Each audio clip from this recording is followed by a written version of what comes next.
이재윤의 뉴스 정면승부 4부, 이번에는 문화로 K를 읽다 시간입니다.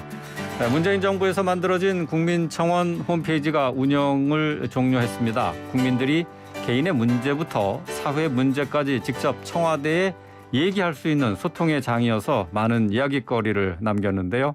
문화의 측면에서 특히 트렌드 관점에서 국민청원을 분석해 보도록 하겠습니다.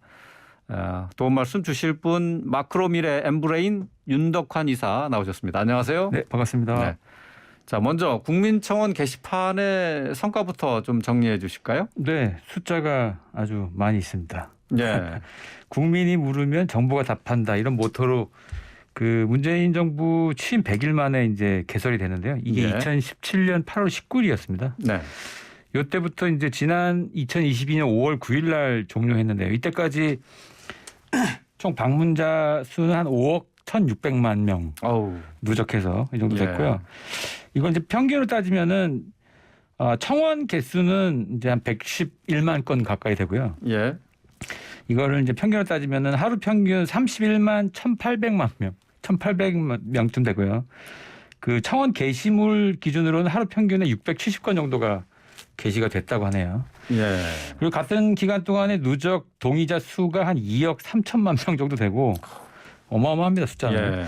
20만 명의 동의를 넘긴 청원이 286건이고 정부가 답변을 했던 청원 건수가 293건 정도 된다고 합니다. 대표적인 안건들이 어떤 것들이 있었죠?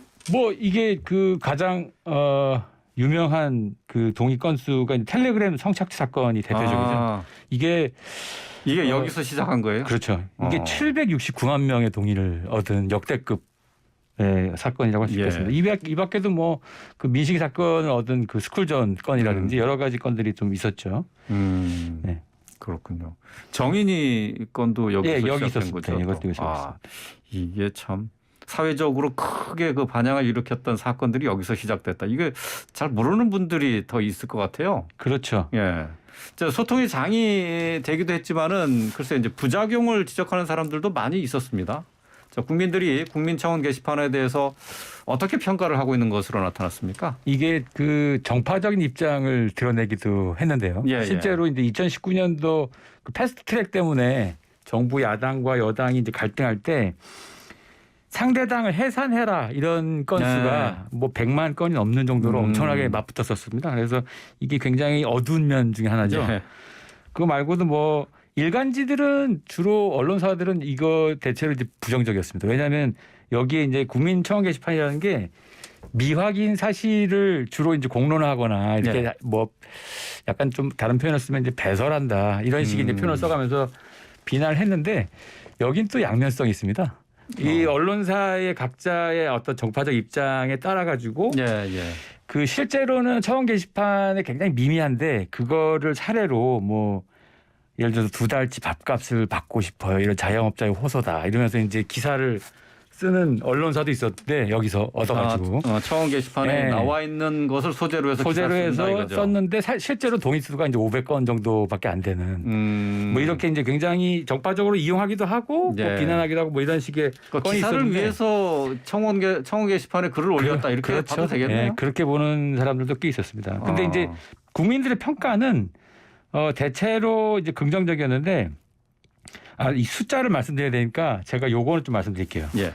숫자를 말씀드릴 때 오해가 드는 부분이 있을 수 있어가지고 제가 요걸 좀 말씀드리면 지금부터 말씀드리는 숫자는 이게 중앙선관위에서 하는 여론조사 심의위원회 보고용 조사는 아닙니다. 참고로 이게 선거와 관련도 없고 보통 타겟 소비자 조사를 하면 어떤 상품을 이용한 사람들 주요 타겟 조사를 하잖아요. 그런 거는 선관위의 보고와 관련이 없으니까 트렌드용 조사라고 이해하시면 될 것 같고 20대부터 50대까지 선도 소비자를 대상으로 1,000명을 딱 할당을 똑같이 해가지고 세대별로 비교를 해야 되니까 그 조사로 기획한 조사로 진행했다는 걸 말씀을 드리고 그 대상이 그러니까 청와대 국민청원 게시판을 이용한 사람들에 대한 조사인가요? 그렇죠. 저희가 이용한 사람들을 대상으로 했고 매년 똑같은 20대부터 50대까지 250명씩 딱 셀을 맞춰가지고 1,000명씩을 조사해서 추적 조사도 하고 그래서 트렌드를 보는 거죠. 그러니까 이 사람들이 주로 선도 소비자니까 이 사람들의 변화를 측정하면 소비자들의 변화들을 이제 예측할 수 있다 이런 전제에서 네. 조사 진행하는데 그 조사 기준으로 봤을 때는 10명 중에 한 8명 정도가 네. 다양한 목소리를 들을 수 있어서 좋다. 아. 그다음에 뭐 여러 가지 논란이 있지만 그 꼭 필요하다고 하는 사람이 88.1%였어요. 그래요. 10명 중 9명 정도가 이걸 굉장히 중요하게 생각해서 예. 운영 자체는 논란이 있지만 긍정적으로 평가하는 경향이 좀 많았습니다. 그렇군요. 예.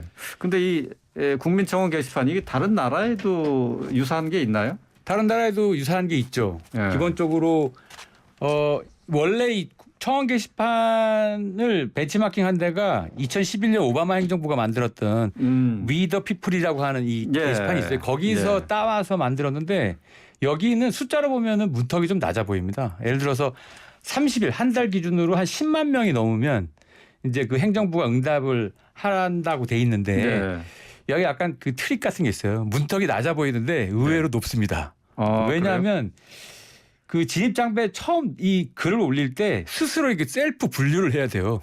왜냐하면 세 가지 분류 바깥에는 우리가 응답 안 한다 이런 걸 얘기했는데 세 가지 분류가 뭐냐면 이게 이제 행정부에서 우리가 얘기할 건지 행정부에 대한 제도 같은 거 변경인지 아니면 새로운 행정부에서 시행할 제도 제한인지 네. 이 세 가지 카테고리 이외에는 우리 국회로 넘긴다 이렇게 해놔가지고 실제로 제한 건수는 우리나라보다 훨씬 적은 걸로 알고 있습니다. 네. 어쨌든 거기 이제 벤치마킹 해갖고 하죠. 네. 한 달에 10만 명이 동의하는 청원이다. 그러면 행정부가 답변을 하게 된다. 네. 우리는 30만인가요? 우리는 20만이죠. 20만. 네.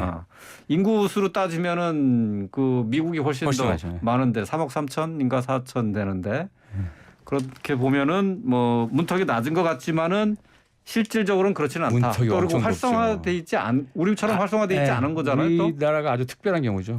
영국도 이제 이런 국민청원 제도 같은 게 있는데 여기 기준은 더 낮습니다. 여기는 10,000명하고 10만 명 단위인데 10,000명이 넘으면 그러니까 입법부하고 행정부가 같이 이거를 활용하는데 10,000명이 넘으면 행정부에서 답변을 하게 돼 있긴 하고 10만 명이 넘으면 국회에서 논의 상정 대상이에요. 그러니까 그래서 논쟁 붙고 여기서 예를 들어서 뭐 브렉시트 관련된 게 600만으로 가장 많았는데 이렇게 이제 논란이 진행하기도 하고 하죠. 근데 이런 기준으로 봐도 한국의 국민청원 게시판 같은 경우에가 활성화가 얼마나 많이 됐는지를 확인할 수 있다고 볼 수 있겠습니다. 그렇군요.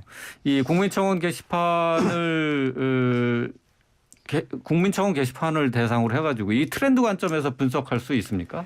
이게 숫자로 보면 그 진행자님께서도 딱 들어보면 아시겠지만 와, 또 엄청나다 이런 생각이 드시잖아요. 그러니까요. 트렌드라는 게 사실 알고 보면 이 관심이라고 하는 유한한 자원이 어디로 이동하고 어떻게 변화하고 있는가를 측정하는 게 트렌드 변화잖아요.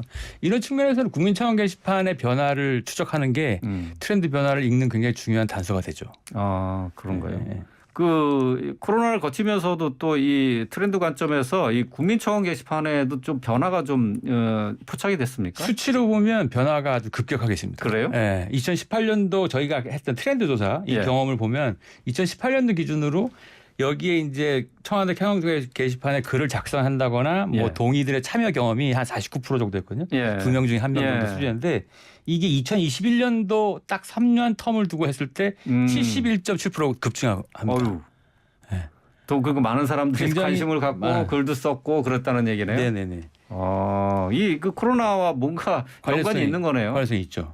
이게 이제 시기도이지만 이 코로나 상황을 잘 한번 반추해 보면 흥미로운 부분이 있습니다. 코로나 상황이 뭘 사람들한테 줬냐면 이게 일단 대인관계에 위축을 줬잖아요. 혼자 머무는 시간이 많아지고 혼자 보내는 시간이 많아지고 이렇게 되면 자기 컨디션이나 감정에 집중하게 됩니다. 그리고 요새 그 학부모들 여기 김혜민 PD님도 해당되실 텐데 초등학교 애들 있잖아요. 아침에 딱 일어나면은 엄마 나 컨디션 안 좋아 학교 안 갈래 이게 가능한 시대예요. 이게 코로나 이전에는 학교는 아파도 학교를 갔다가 와야 되잖아요. 그렇죠. 지금 그 기자님 같은 경우에는 그런 세상이 없었잖아요. 그렇죠. 학교는 무조건 가야 되는 거죠. 아파도 가야 되는데 학교인데 요새 젊은 친구들은 학교는 안 가도 됩니다. 심지어 회사도 내 컨디션 안 좋으면 이대리 나오지 말고 쉬어. 민폐야 나오면. 그렇죠. 요 시기를 3년째 겪으니까 자기 일상의 주변을 자기 스스로 자기 상황에 맞춰서 보내는 게 아주 익숙해졌어요. 예. 그렇게 통제하고 자기한테 맞춤형의 관리를 하게 됐고 또 이 3년 동안에 뭐가 급성장했냐면 잘 아시겠지만 OTT가 급성장했습니다. 나의 라이프 스타일이나 시간 배정에 맞게 영상 서비스든지 모든 컨텐츠를 소비할 수 있게 됐죠. 그래서 광고 시장이 안 되잖아요. 그러니까 전부 다 PPL을 해야 되잖아요. 어쨌든 여러 가지 시장 변화가 있는데 이 변화의 핵심은 나를 중심으로 한 여러 가지 사적 영역에서의 통제감을 느끼는 게 굉장히 중요한 트렌드인데 이게 공적 영역으로 확장되고 있습니다. 그게 뭐냐면 정치, 경제, 사회, 문화적으로 이 제도 시행해 주세요. 이 사람 처벌해 주세요. 이 정책 폐기해 주세요. 이런 것들을 적극적으로 주장하는 굉장히 중요한 매개체가 청와대 청원 게시판이었다는 거죠. 코로나 시기에. 그래요. 예. 그러니까 이게 코로나 시기를 겪으면서 이게 자기 스스로 이제 시간이나 자기 일과 이런 거 통제력이 더 커지는 것을 경험하면서 국민청원 게시판을 통해 어떤 정치적인 목소리를 내기 시작했다 이렇게 보는 그렇습니다. 겁니까? 자기 통제감이 사적 공간에서 사적 영역에서 이걸 지금은 컨디션 안 좋으니까 안 가도 돼. 이렇게 선택권이 주어지는 사회에서 이게 좀 더 확장하다가 공적 공간으로 이거는 좀 마음에 안 드는데 이거는 처벌해야 될 것 같은데 이 사람은 이거 안 될 것 같은데 이 제도는 없애야 될 것 같은데 이렇게 이제 점점 확장하는 거죠. 정확하게 이 시기에 저희가 조사를 해보면 나는 내가 원하는 방향으로 일상을 하고 싶다. 이 의견이 85.6%입니다. 그건 어디서 조사한 저희가 거예요? 트렌드 조사 매년 책을 쓰기 위한 그 조사에서 보면 작년 7월 달에 트렌드 조사는 그건 일반 국민 상대하는 거죠. 그것도 아까 말씀드렸던 20대부터 50대까지의 선도 소비자를 중심으로 한 선도 조사. 소비자라는 게 이 국민청원 게시판과 관련되어 있는 선도 소비자예요? 그렇다고 볼 수 있겠습니다. 20대하고 50대 층이 아무래도 소비든지 여러 가지 이슈에서 선도성을 가지고 있기 때문에 이 층을 주로 조사를 해보면 나름대로 가까운 미래를 측정하는데 예측하는데 좋다고 생각하기 때문에 저희가 매년 같은 조사를 하는데 그 조사 결과를 보면 열에 한 8, 9명 정도가 내 일상뿐만 아니라 여러 가지 문제들을 내 중심으로 판단하고 선택하고 싶다는 욕구가 아주 폭발하고 있는 거죠. 그러니까 자기에 대한 통제감이 이게 공적 공간을 통해서 이제 나타나는 건데 사적 영역에서도 역시 그렇기도 하고 이게 서로 계속 상호작용을 하면서 확대가 되고 다른 데로 더 전이가 되는 거 아닌가요? 다른 데로 더 전이가 됐었죠. 이게 청와대 청원판에 대한 높은 욕구가 드러난 것뿐만 아니라 뭐 여러 가지 영역에서도 작년 한 해 동안에 많은 일들이 있었는데 예를 들면 SBS에서 했던 조선 구마사 사건이 있었습니다. 그게 사전 제작 시스템 때문에 한 9부까지가 만들었다 그래요. 그게 2회하고 종영했는데 2회하고 종영했을 때 그냥 역사 왜곡 문제로 시작됐는데 이 문제 이면에 뭐가 있냐면 그 대중 소비자들이 모여가지고 집단적으로 거기 올라가 광고주들을 공격하기 시작했습니다. 내리라고 아예. 그렇게 해가지고 30여 개 가까운 그 광고주들이 홍보실이나 이 사이트에 우리 여기 광고 다 내렸습니다를 다 올리고 끝났어요.